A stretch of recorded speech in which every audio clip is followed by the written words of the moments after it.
Welcome to another blog. ఆది వచ్చేసి ఇక్కడ యోగా అయితే స్టార్ట్ చేస్తాడు. మా చిన్నోడు అయితే ఇంకా లేవలేదు, హాయిగా బజ్జున్నాడు. అండ్ నేను ఇక్కడ లంచ్ బాక్స్ అయితే ప్రిపేర్ చేస్తున్నా. లంచ్లోకి చిక్కుడుకాయ, టమాటో అండ్ స్టీమ్ చేసిన వెజిటేబుల్స్, బ్రోకోలీ అండ్ క్యారెట్ అన్నమాట. అండ్ ఇది రాగి అంబలి. బ్రేక్ఫాస్ట్లోకి ఆనియన్స్ అయితే ఫ్రై చేస్తున్నా. ఈలోపు మా హెల్పర్ అయితే వచ్చింది, తన పని తాను చేసుకుంటుంది. నేను ఇక్కడ పాలకూర వేసి ఆమ్లెట్ అయితే వేస్తున్నా బ్రేక్ఫాస్ట్లోకి. ఇది ఆదికి ఫేవరెట్. అండ్ లంచ్ బాక్స్ అయితే పెట్టేశాను. ఈ రాగంబలి మధ్యలో 11 ఆ టైంకి అయితే తాగుతాడు ఆది.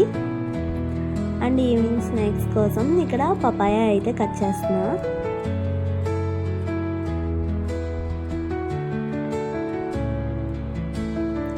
ఈలోపు ఆది ఫ్రెష్ అయ్యి వచ్చి చక్కగా పూజ అయితే స్టార్ట్ చేశాడు. వాళ్ళ డాడీతో పాటు తీయష్ కూడా రోజు ఇలా దండం అయితే పెట్టుకుంటాడు. ఆది డ్యూటీ టైం అయితే అయిపోయింది, తనైతే వెళ్ళిపోతున్నాడు.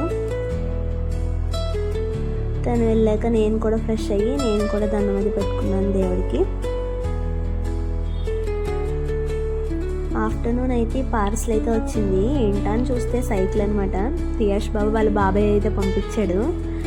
వాళ్ళ డాడీ ఈవినింగ్ వచ్చాక దాన్ని అసెంబుల్ చేశాడు. తీయష్ అస్సలు దాన్ని వదలలేదు, భలే ఆడుకున్నాడు. అబ్బా సూపర్గా ఎంజాయ్ చేశాడు. ఈ వీడియో నచ్చినట్లయితే లైక్ చేయండి, షేర్ చేయండి, సబ్స్క్రైబ్ చేసుకోండి. బాబా.